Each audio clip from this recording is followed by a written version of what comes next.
What if I told you that hitting rock bottom was the best thing that ever happened to me? That going from making $10,000 a month at 21 years old to having only $3,000 in my bank account with $15,000 in bills coming due wasn't the end of my story. It was just the beginning. My name is Cal Madi, and today I'm going to share how my darkest moments became the foundation for everything that I've built. Because my secret to success isn't avoiding failure. It's learning how to use it as fuel. But before I tell you my rock bottom story, let me take you all the way back to where it started. I was born in New Mexico, but moved over to Chicago when I was 4 because my mother had cancer. She passed away when I was 8, and my father raised me and my 4 siblings alone from that point. And growing up without a mother taught me resilience at a really young age. But I thought success had a formula, just like all the other kids out there. Get good grades, go to college, get a corporate job, climb the ladder, and then you're rich. Pretty simple, right? You can even throw becoming a doctor in there and then you're even more rich. My entire childhood, that was the path that I followed. Honors classes, AP courses, going to work in my dad's restaurants on weekends and nights. I was the kid who always had the right answer in class, but was searching for something more. Then in my junior year of college, when I was studying to become a doctor, everything changed when I landed a sales job. To be completely honest with you, I thought that this was just going to be a simple side gig while I was in school. What it ended up becoming was my first real lesson in possibility. And I'll never forget that first month in sales. I made $20,000 working from my bedroom, taking calls over the phone. $20,000 at 21 years old. This changed my perspective on life completely. I never thought that making that amount of money was possible, especially at my age. Not to mention that I was in school, still studying, getting good grades, doing all the things that I thought I had to do in order to become successful. And that's my mission, by the way. That's why I'm recording this video, is because I want to change your belief in what you think you have to do in order to become successful. The things that we're taught from our parents and our grandparents, you gotta understand that we're living in a completely different world. The internet didn't even exist when they were our age. The internet didn't even exist, or it barely existed, when I was born. Nah, I'm lying, I'm not like 50 years old, but you get the point. For context, I had also been working at my father's restaurant 40 hours a week, barely making $500. So this completely changed my perspective on what was possible. And that's when I realized something. I didn't need to follow the traditional path to create the life that I wanted. I didn't need to become a doctor to make good money. I could chart my own course. And that realization was intoxicating. I became obsessed with the online business world, making an average of $8,000 to $10,000 a month. I couldn't drop out of college because my dad wouldn't let me, but I had my sights set on a different path in life.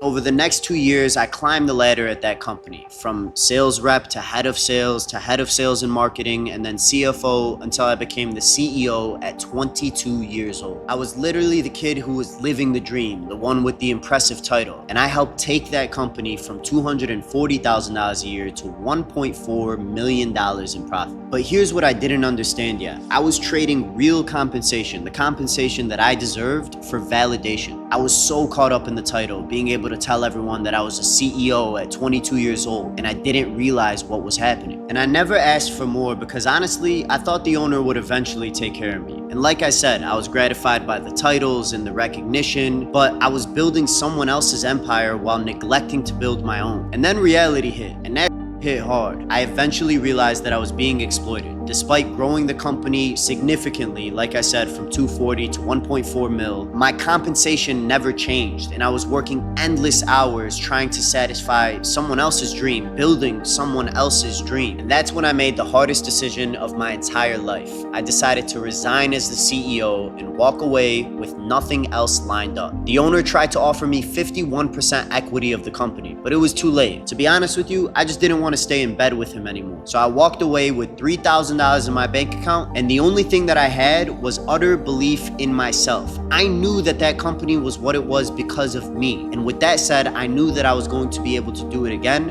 And ideally, I did it for myself. And I'm not gonna lie to you, what followed after that was literally the darkest moments of my professional life. For the first time since I was 21 years old, I went 3 months with not making over $500. And by the end of it, I had $2,000 left in my bank account and I had to pay $15,000 in bills. A big chunk of that was my tax bill, by the way, for the year prior. And I was drowning in secrecy. I couldn't tell my family, I couldn't tell my friends. I was afraid my father would say, "I told you so," about not going to grad school. My friends would think I was a fraud. I was alone, battling these thoughts and battling this situation just myself, me versus me, and no one knew about it. And that was my rock bottom, but it was also the real beginning of my education. I learned more about myself through that process than I had ever learned before.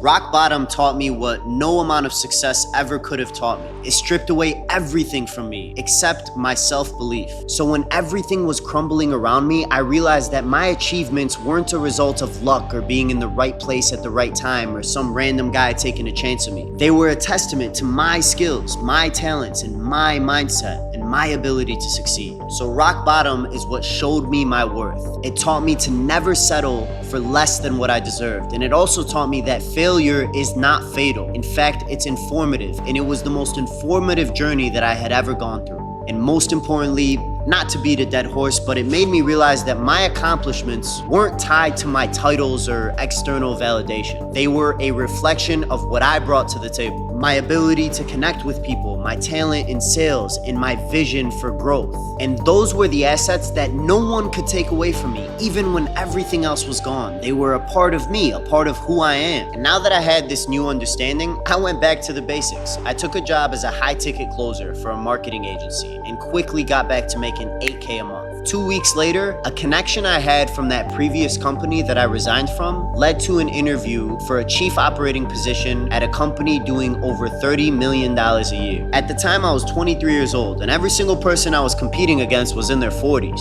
Except I knew my value now. I knew what I was capable of, and I ended up winning the position, which made me the youngest chief operating officer in all of healthcare, leading a team of over 90 professionals, including doctors, nurses, medical assistants, CRNAs, etc. My favorite part about that is that I ended up leading a team of doctors when I thought that in order to be successful, I had to become one. And within 8 months, I helped that company grow by $1 million in net profit. Except I still felt like I was capable of more. I felt like, again, I was just building someone else's empire instead of building my own. So I took another leap. I left my multi-six-figure salary as the youngest COO in healthcare and decided to start my very own consulting firm. My first step into finally building my own empire. But again, there were no promises. Nothing was guaranteed. I could have done that and lost it all. And not to mention, everyone around me thought I was crazy. My dad, he used a little bit more vulgar terms than crazy as well, but I did it anyways. And within a few weeks, I landed my first client. But within 5 days of launching, we hit $25,000 in monthly recurring revenue. But one of the biggest breakthroughs happened when I was introduced to Jason Derulo. Yeah, like Jason Derulo, the worldwide celebrity and artist that you all know and love. I met with the guy for 12 total minutes. I walked into the room and he said I had 15 minutes. I told him that's a good thing because I only got 14. I was lying. I had all the time in the world. I was actually waiting for an hour before I walked in. But anyways, after that second meeting, within 10 minutes, I was on my first flight over to Dubai. I traveled with him for 6 months across over 22 countries, negotiating multi-million-dollar equity deals and brand deals. All because I knew how to communicate effectively, and most importantly, I knew my worth. When I walked into those rooms, I was always looked down upon. No one knew why I was there until I started talking. Then it clicked right away. They knew exactly why I was there. In fact, they knew that there was no better man to be there than me. And that's how I feel in every situation I involve myself in now. So when I look back at my entire journey, I realize a few fundamental truths that I want to share with you. First things first, titles are traps. Do not ever trade compensation for validation. The market, the industry, it pays for results, not business cards. No one gives a what your title is unless you're producing results. And they still don't care what your title is after that too. Second, your network is your net worth. Every major opportunity I've had in my life came through the relationships that I've developed, even if it was years later. So invest in your relationships every single day. And third, communication is currency. I've been told my entire life that I got a silver tongue and it's my superpower. But it's true. The ability to clearly articulate your vision is often the difference between opportunity and regret. Fourth, and this is kind of cliche, but resilience, it's really not something that you're born with. It's something that you build, one challenge, one failure at a time. And finally, my absolute favorite, rock bottom is never the end.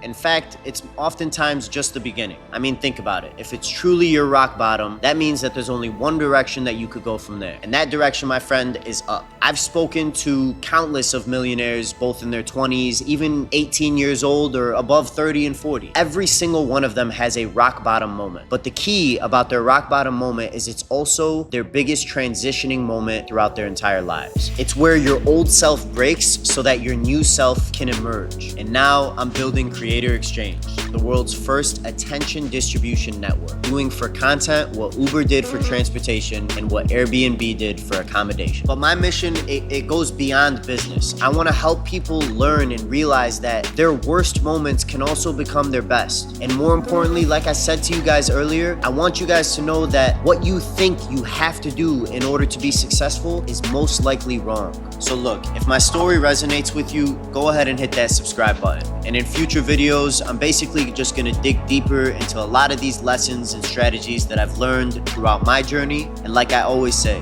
I'm not teaching, I'm just learning out loud.